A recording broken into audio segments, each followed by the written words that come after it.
시청자 여러분 안녕하십니까. 이제 12월 14일 전옥현의 안보정론 첫 방송이 되겠습니다.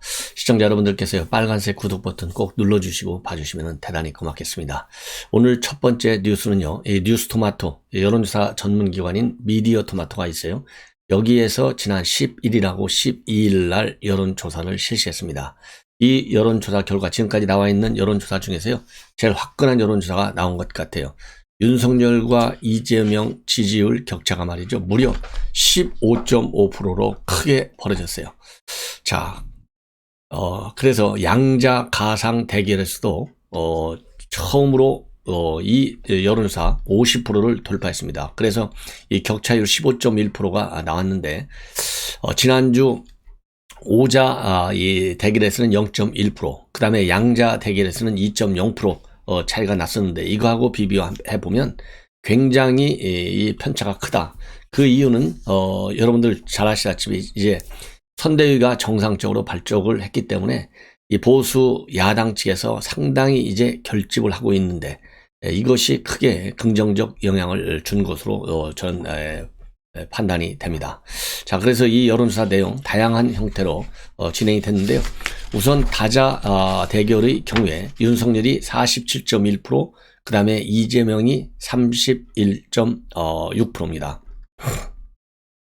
자, 그래서요, 무려 16.5%, 15.6% 정도의 15.5% 정도의 차이가 지금 나고 있어요. 그 다음에 심상정이가 3.8, 안철수가 3.1, 김동인이 1.6입니다. 자, 그러면 이제 양자 대결로, 즉 후보 단일화가 이루어졌을 때 어떻게 나오느냐. 윤석열이 51.2, 그 다음에 이재명 36.1입니다. 자, 이렇게 해서 이 두 사람의 격차가 여기서 15.1% 차이가 나요. 그래서 오차 범위 밖에서 이렇게까지 크게 앞선 것은 처음이 아닌가 하는 생각이 듭니다. 지난주에 비교해보면 이재명이는 6.6%가 하락했어요. 그리고 윤석열은 6.5%가 상승했습니다. 그래서 두 후보 간 격차도 지난주에 2.0에서 15.1%로 늘어난 겁니다. 자, 좀 이 주요 세부 내용을 조금만 보면요, 이재명이는 전 연령층에서 지지율이 쭉 빠졌어요. 특히 30대하고 50대에서 하락폭이 굉장히 컸고, 그리고 윤석열 후보는 20대를 제외한 대부분의 연령대에서 지지율이 수직 상승했습니다. 민주당 지지 기반인 40대 제일 세잖아요. 지금 이재명 후보 지지 기반, 여기에서도 28.8%에서 36.0%로 7.2%포인트나 40대에서 올라갔어요. 예. 자, 그래서 이 지역별 조사에서도요, 이 호남을 제외한 나머지 지역에서는 거의 다 50%가 넘는 지지율을 보이고 있습니다. 그리고 이 수도권에서도요, 윤 후보 지지율이 50%를 넘었는데, 이것은 바로 이 반 문재인, 그 다음에 이 반 이재명, 즉 심판적 성격이 굉장히 크고, 특히 수도권의 특징은요, 이 부동산 민심이 굉장히 안 좋지 않습니까? 그래서 부동산 민심이 요즘 이 종부세, 재산세, 세금 통지서고 지금 난리가 났잖아요.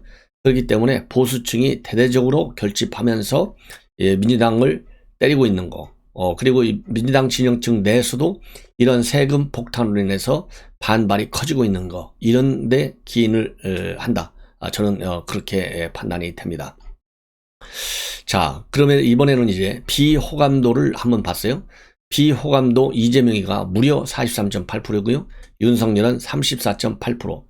자, 그래서 그러니까 9% 차이가 나는 것이죠. 이 정도로 비호감도도 이재명 쪽으로 많이 지금 올라가고 있어요.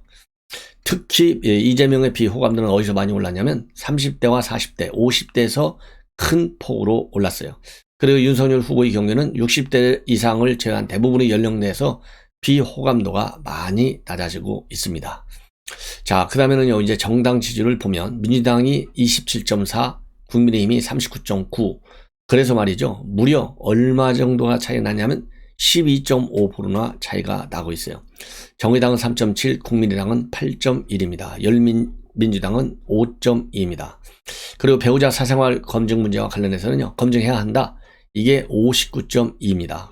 검증하지 않아도 돼. 이거는 34.8%가 됩니다. 그래서 검증 쪽으로 이제 이 공감대가 높아지고 있는데, 이 얘기는 이제 결국은 이제 민주당이 그동안에 계속해서 김건희 씨에 대한 이 검증 문제를 제기해 왔잖아요. 이것이 여론에 영향을 주기 시작했다. 그래서 제가 보기에는 윤석열 후보 측에서도요, 이 수세적인 측면에서만 대응할 게 아니고, 지금까지는 수세적 이 대응이 주류였는데, 이제는 오히려 공세적으로 나가야 되겠다. 그래서 이재명의 전과 사범, 이거 사실 우리 국민들이 잘 모르거든요. 전과 사범을 세세하게 밝혀야 돼. 그리고 이 김혜경, 그다음에 김부겸의 관계, 또 불륜설이 제기됐던 모 비서관과의 관계, 이런 것도요, 전면적으로 우리가 이제 공세를 취해야 된다라고 생각이 듭니다. 예. 다만 이 보수 측에서는요, 검증해야 한다 45.0, 검증하지 않아도 돼 50.7이 되고 있습니다. 그래서 검증 불필요론에 보수 측에서는 의견이 많이 나오고 있고, 국민의힘 지지층에서도 58.1%가 배우자의 사생활 검증은 불필요하다, 이렇게 지금 뭐라 그럴까요? 여론조사 결과가 나와 있습니다. 자, 이렇게 해서 여론조사 내용을 이걸로 이제 마무리하고요. 그 다음에 이제 김건희 씨, 왜 다시 지금 불이 붙고 있냐면요, YTN이 오늘 관련 내용을 보도를 했어요.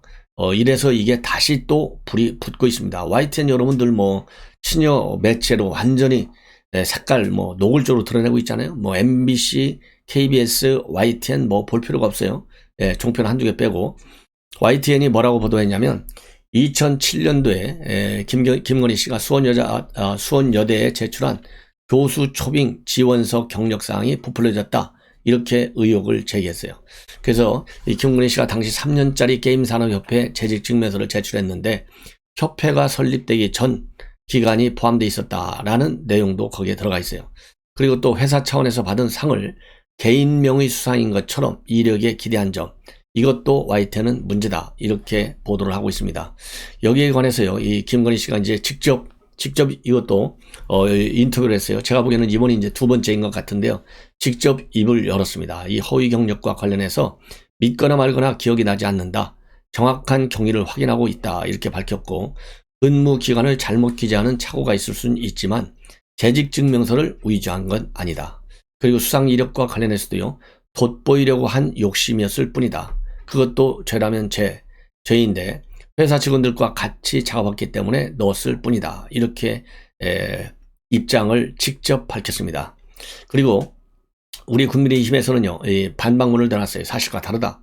이 최지연 수석 부대변인이 내놨는데, 한국게임산업협회는 사단법인이고 결성 초기에 보수 없이 기획이사라는 직함으로 비상근 자문 활동을 했을 뿐이고, 이후에 이 산업협회 사무국으로부터 직접 그 사실을 확인받아서 재직증명서를 정상적으로 발급받았다. 그리고 따로 보수를 받거나 상근한 것이 아니고 몇 년이 지나서 이력을 기재하다 보니까 재직 기간은 착오였을 뿐이다, 이렇게 해명을 하고, 그리고 또 수상 경력과 관련해서도요, 당시 김건희 씨가 회사의 부사장으로서 작품 제작에 깊이 관여하고 상당한 기여를 했다. 회사 경력을 주로 고려하는 겸임 교수직이었고 한정된 기간에 강의하는 것이기 때문에 개인 수상과 회사에서의 주도적 역할로서의 수상을 명확히 구분하지 않고 기재한 것이다. 예. 이렇게 해서 말하자면 이 해명문을 내놨습니다. 자, 그래서 이제 오늘 이 YTN 보도와 관련해서 우리 국민의힘의 대표적으로 이준석 대표, 그 다음에 또 다른 몇 분, 특히 이제 권성동 의원이 최근에 2번 만났는데요. 이 권성동 의원의 이 만난 그 인상, 이거를 여러분께 전해드리겠습니다.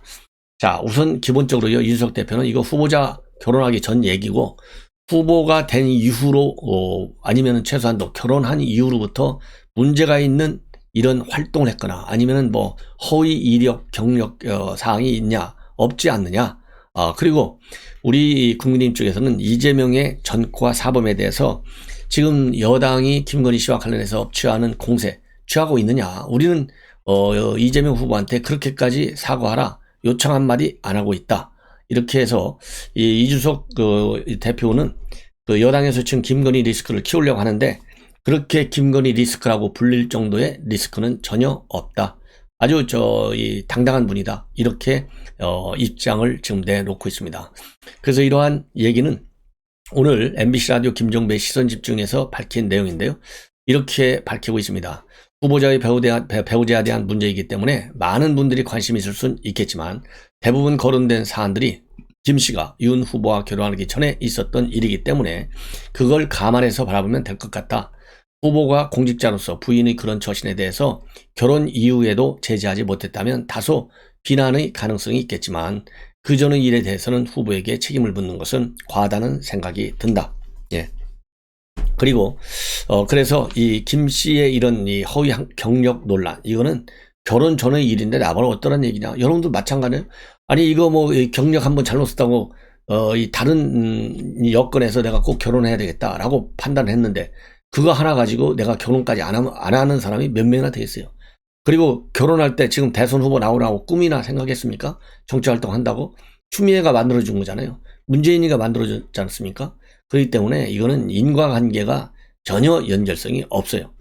그 다음에 또 이제 윤석열 후보의 사과 필요성, 이런 것과 관련해서는요, 이재명 후보 같은 경우에는 본인의 과거로 전과가 4개가 있지만은 우리가 그 부분에 대해 사과하라고 매일 종용하지 않는다. 이재명 후보가 전과가 있다는 것 모르고 지금 찍는 사람이 없다. 예. 그리고 이 김건희 리스크 이렇게 계속 얘기하는데 없다. 딱 잘라 얘기하고 있어요. 그리고 실제 만나보기도 했는데 대중에게 노출돼도 지금의 그런 상황 속에서 만들어진 이미지보다도 훨씬 더 좋은 느낌일 것이다. 이렇게 입장을 내놨어요. 그리고 이 권성동, 뭐 그야말로 윤석열 후보의 최측근인데 요즘 2번 만났다. 이렇게 밝히고, 뭐라 그럴까요? 사실 추미애 장관이 얘기하면 얘기할수록 우리에게 도움이 된다. 제가 어제도 말씀드렸잖아요. 왜냐면요, 추미애 장관이 이런 사람 장관이라고 제가 안 붙이겠습니다. 장관 같아요, 장관이죠. 추미애가 말이죠. 지난 6일부터 6일, 7일, 8일, 9일, 10일 뭐 매일같이 지금 이 김건희를 때리고 있어요. 김건희를 저격하고 있다 이 말이에요. 자, 6일날 뭐라고 했느냐면 이렇게 얘기하고 있어요. 이 검찰이 김 씨가 받고 있는 전시회 협작 의혹과 관련된 이 고발 사건 일부는 불기소 처분했잖아요. 여기에 대해서 검찰은 김건희 씨의 신분 세탁업자다. 말도 잘해요. 예. 야, 검찰이 신분 세탁업자돼요. 그러면 신분 세탁업자한테 추미애는 왜 인사학살을 했어요? 신분 세탁업자 정도 되면 인사학살 안 했어야죠. 예. 그 정도로 말하자면 폄하하는데 신문 세탁업자라고 신문 세탁업자의 인사에 왜 학살을 했느냐 이게 말이 안 되잖아요.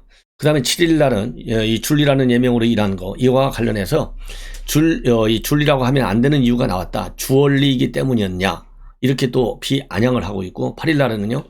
커튼 뒤에 숨어도 주얼리 시절 목격자가 나타났네요. 줄리 의혹에 대한 최초의 실명 증언이 나왔다라는 취지의 기사를 공유하고 있어요. 이게 뭐 80세가 넘은 이 안 회장의 말하자면 줄리 만났다는 얘기를 열린공간 TV에서 처음 보도를 다시 또 했지 않습니까? 이거를 끄집어내는 거예요. 그 다음에 9일에는 건희 씨에게 진실을 요구한다. 이런 제목의 글을 올렸어요. 건진요, 이게 건희 씨에게 진실을 요구한다. 이 건진요, 이거를 압축해서 건진요. 예.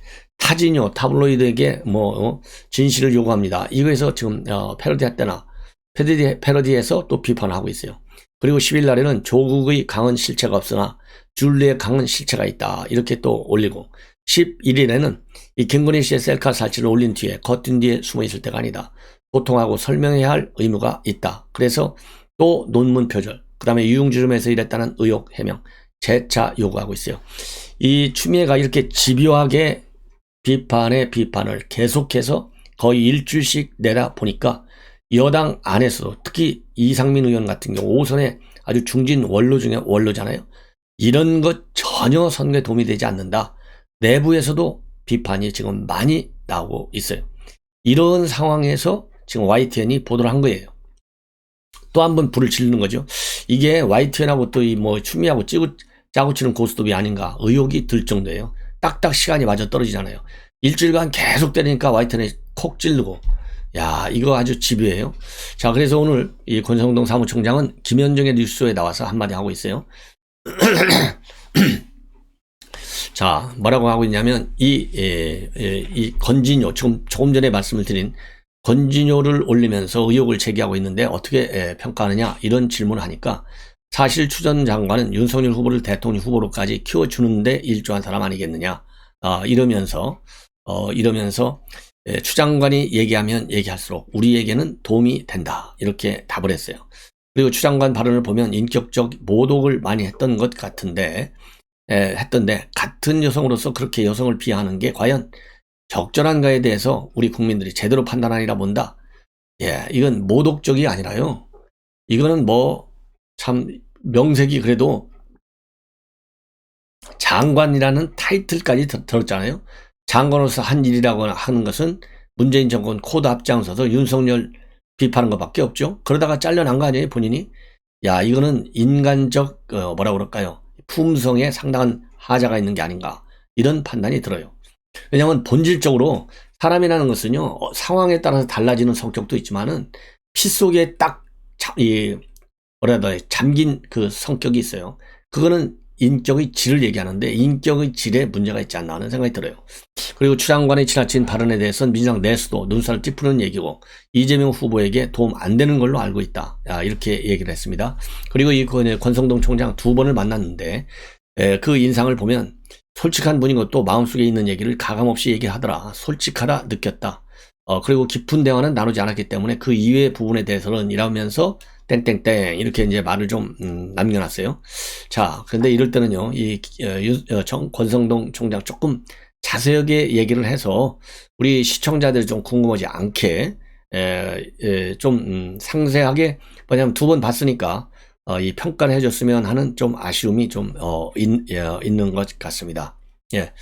자, 이렇게 해서 이제 권성동 이 사무총장도 보면 봤을 때의 느낌, 그 다음에 이준석 대표가 봤을 때의 느낌, 리스크가 없다, 훨씬 더 좋은 인상이다, 그리고 솔직하다, 그리고 금태섭 의원은 진정성이 있다, 사람에 대한 그 기억력 아주 출중하다, 이런 얘기를 했거든요. 이런 걸 보면 여당이 지금 완전히 헛다리를 짚고 있는 것이고, 헛다리 짚고 난 것이 분명해서 이제 우리 국민들의 판단이 될 경우에는 그 역풍을 민주당과 이재명 후보는 다 고스란히, 당연히 추미애, 손혜원, 진혜원이 다 책임져야 되죠. 정치적 사회적 책임을. 그 책임 중에 우리가 나설 준비도 해야 되는 것이 아니냐, 이런 생각이 들어요. 그리고 추미애 못지않게 손혜원 씨는 이번에 이제 이 김건희 씨 사진 올려놔가지고 어렸을 때 사진하고 이 총장 임명될 때 사진 올려놓고 얼굴을 가지고 성형했네 안 했네 난리를 치는 바람에 역풍이 대단했어요. 그러니까 또다시 말이죠, 김건희 씨 사진을 공유하면서, 본인 사진을 공유하면서 그냥 커졌던 눈동자를 신기했을 뿐이다, 이렇게 해서 또다시 또 비판을 하고 있어요. 이러다 보니까 계속 이제는요, 비판에 비판을 더 했으면 좋겠어요. 그래서 추미애가 윤석열 키워줬듯이 손혜원이가 다시 이제 김건희 씨를 키워주면 그게 어디로 가겠느냐, 그 역풍은 결국 민주당과 이재명한테로 돌아간다, 이렇게 말씀을 드리고, 그 다음에 유창선 씨 시사평론 일기라고 하는데요, 유창선 시사평론가가 이 줄리와의 관계에 관해서 또 한마디 얘기를 했어요. 뭐냐면 자기가 이제 보수 유튜브 본인의 개인 유튜브를 한 이력을 쭉 얘기하면서 최근에 말이죠, 이 보수에서는 가세연, 그 다음에 진보 좌파에서는 열린공감TV, 이 두 개가 상당히 뭐냐면 이념적 대결을 보이고 있다. 그래서 그 중에 하나가 바로 줄리 논란인데, 줄리 논란과 관련해서 이 열린공감TV에서 처음으로 요새 보도했잖아요. 82세 노인이 25년 전에 딱 한번 봤다, 줄리가 맞다, 이거를 보도했거든요. 그러니까 유창선 평론가가 이렇게 초인적인 기억력이 과연 가능하냐, 82세 노인한테서. 이 얘기는 지난 4월 달에 오세훈 선거 때 말이죠, 16년 전에 생태땡 집에 와서 오세훈이를 봤다라고 하는 것보다도 더 놀라운 광경이다. 그래서 25년 전의 기억과 주장, 그것 말고는 아무런 근거와 실체가 없는데 팩트를 어떻게 제시하냐, 경험상 상식적으로 보면 불가능한 주장이다. 그래서 또 줄리면 어떠냐로 말할 게 아니고 터무니없는 뭐라 그럴까요, 이 마타도어다, 이런 비판문을 내놓고 있어요. 자, 그리고 이 김재원 최고위원이요, 이제는 이재명 선대위에 이해찬, 지금 고문으로 돼 있잖아요. 이해찬과 관련돼서 비판을 하고 있어요. 왜냐하면 이해찬 전 대표가 뭐라고 그랬어요, 우리 국민의힘 선대위를 오합지왕이라고 요새 얘기했어요. 왜냐하면 김종인 위원장 오고 그러면서 상황이 왔네 이런 얘기가 나오니까 전부 다 왕 노릇을 하고 있다. 이분들은 오합지졸이 아니고 오합지왕이다. 이렇게 해서 이 선대위를 비판을 했습니다. 자, 여기에 관해서 김재원 최의원이 상황 지지율에 대한 이재명 후보의 생각은 참 어떠냐. 그러면 이재명 선대위의 이해찬 상황은 바로 누구냐? 상왕. 이재명 선대위는 그래서 상왕의 지졸이 되고 있다. 이렇게 비판을 했습니다. 그래서 왜 그러냐? 상황이 다시 등장했으니까 그 밑에는 다 지졸이 되는 것이죠. 예, 그러면서 선거 때만 되면 나타나서 도와주겠다 설쳐대지만 실상은 유권자에게 불쾌감만 주고 표를 깨는 무리가 있는데 후보자는 이런 사실을 뻔히 알면서도 말도 못하고 속앓이만 하는 경우가 있다. 이렇게 해서 비판을 하고 있습니다. 자, 이해찬 대표의 등장, 여러분들 어떻게 보시는지, 제가 보기에는요, 이해찬 대표가, 김종인 위원장이 등장한 것을 두고 굉장히 불안한 것 같아요. 이렇게 불안하다 보니까 오합지왕이 됐다. 이렇게 말하자면 신조어를 통해서 비판하고 나섰는데, 자, 이해찬 대표가 나오면 나올수록 어떻게 된다? 중도층이 날아간다. 2030층이 날아간다. 그 다음에는 이재명의 가장 강한 콘크리트층이 이제 이번 주부터는 이제 분열의 길로 들어서지 않았나 하는 생각이 들어요. 그러니까 토마스 뉴트의 보도를 보면 40 세대들이 결국 40대들이 윤석열 쪽으로 돌고 있다. 이런 지금 바람이 지금 불고 있잖아요. 그래서 이해찬이 등장하고 40대가 대거 이탈하는 거고는 시간적으로 보면 딱 맞아 떨어져요. 그래서 이제 앞으로 40대의 반란이 오는 것이 아니냐. 그러면 어떻게 된다? 이재명 선거는 끝난다. 이런 생각이 듭니다.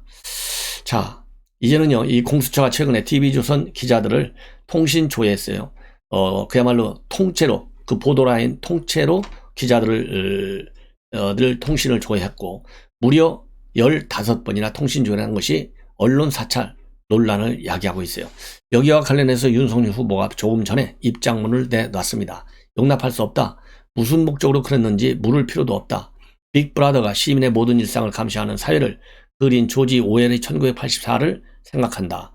통신 내역을 공수처가 들여다본다는 것 자체가 언론 자유를 우축시키는 행위로 민주주의 국가에서 일어난 일이라고는 믿을 수 없는 일이다. 공수처가 이렇듯 언론 사찰을 일삼을 수 있었던 것은 그 배후에 문재인 정권이 있었기 때문이다. 그리고 공수처는 고위 공직자 비리 수사를 목적으로 출범했지만 지금까지 한 일이 없다. 하는 일이라고는 오로지 야당 대선 후보를 대상으로 하는 정치 공작일 뿐이다. 지금 우리가 1984의 세계에 살고 있는 것은 아닌지 의심스럽다. 그러면서요, 언론 자유를 지키는 것은 곧 국민의 자유를 지키는 일이자 대한민국의 자유를 수호하는 길이다. 공수처의 공작을 이겨내고 정권 교체를 이루는 일은 대한민국의 새 시대를 여는 일이다. 윤석열 정부에서는 정치 공작은 결코 있을 수 없다. 이런 입장문을 내놨습니다. 예. 그리고 이 공수처는요, 아직까지도 이 언론 사찰, 이 TV조선의 사찰 문제에 관해서 제대로 된 입장문 하나를 내놓지 못하고 있다. 이렇게 저는 비판하고 싶습니다. 그래서 이 공수처에서 통신 사찰, 민간인 사찰, 언론 사찰한 거, 시민단체, 또 이 국민의힘 즉각적으로 고발 조치하는 것을 검토해 보는 것이 좋을 것 같습니다.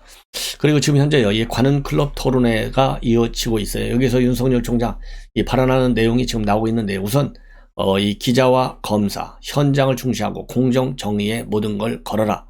이렇게 지금 당부의 모두 발언을 하고 있습니다. 그래서 이 모두 발언 내용을 우선 여러분께 말씀을 드리도록 하겠습니다. 자, 정치 입문하기 전 26년간 검사 생활과 1년간의 변호사 생활을 했고, 기자와 검사가 권력에 굴복하면 정의가 죽고 힘없는 국민은 위축된다.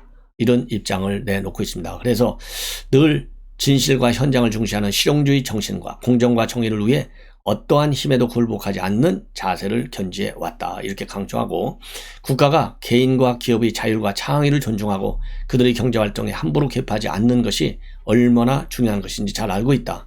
이해 관계자인 민간이 자율과 창의로 그 역량을 최고로 발휘하고, 국가는 공정한 시스템을 구축하여 반칙과 특권을 일소하고 평등한 기회를 보장해야 한다.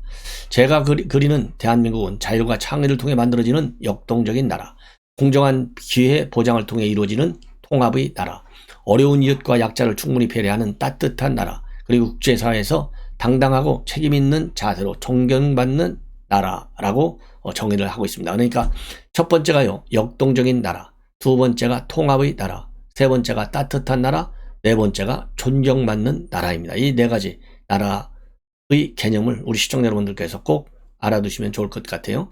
그리고서 정부의 무능과 부패로부터 국민이 더 이상 고통받지 않도록 보호하기 위해서는 다음 대선에서의 정권 교체가 첫 단초가 된다. 첫 걸음이 된다. 이런 입장문을 내놓고 있습니다. 자, 그래서 이제 윤석열 후보의 말하자면 나라, 어떤 나라가 될 수 있는지 우리에게 충분히 그림이 다 그려지는 것 같고요. 마지막으로 오늘 내일이 기대되는 대한민국 위원회가 출범합니다. 자, 이거와 관련해서 이 위원장인 윤희숙 위원장이 개업 행사는 쓴소리 왕창 듣기다, 이렇게 얘기를 했어요. 그래서 선대위 기구가 셀프 디스로 출범하는 것은 사상 최초가 아닐까 싶다. 이런 입장을 밝히면서 현재 최대의 투표 유보층인 2030은 모든 대선 후보의 선거 전략적 요충지다. 그러나 내 기대의 시각은 약간 다르다. 곧 나라를 이고지고 갈 세대가 미래의 기대와 희망을 걸게끔 하는 후보가 되는 것 자체가 중요하다. 일단 마음을 다해 쓴소리를 듣고 후보와 선대위가 무엇을 채워 넣으면 될지 고민하도록 하겠다. 핵심 개혁 의제에 대해 미래 세대의 목소리를 먼저 펼치고 후보와 기성세대가 의견을 더해 소통하면서 국민이 합의하는 미래상을 끄집어내서 국정 비전에 일치시켜 나가는 작업을 할 것이다. 이 얘기는요, 결국 2030 세대들의 비판적 의식이 어디에 있는지, 그리고 비판적 소재, 주제는 어디에 있는지를 찾아서 그것을 교정해 나가면 그게 바로 2030 세대들이 바라는 나라의 상이고 국가의 상이고 후보의 이 상이 아니겠느냐, 이런 측면에서 이 연역법적으로 결론을 내가려는 그런 작전이 아닌가 하는 생각이 듭니다. 시청자 여러분, 이것으로 오늘 첫 번째 방송을 마무리하고요. 또 이제 오후에 여러분들께 중요한 뉴스로 찾아뵙도록 하겠습니다. 시청자 여러분들의 많은 시청 당부드립니다. 대단히 고맙습니다.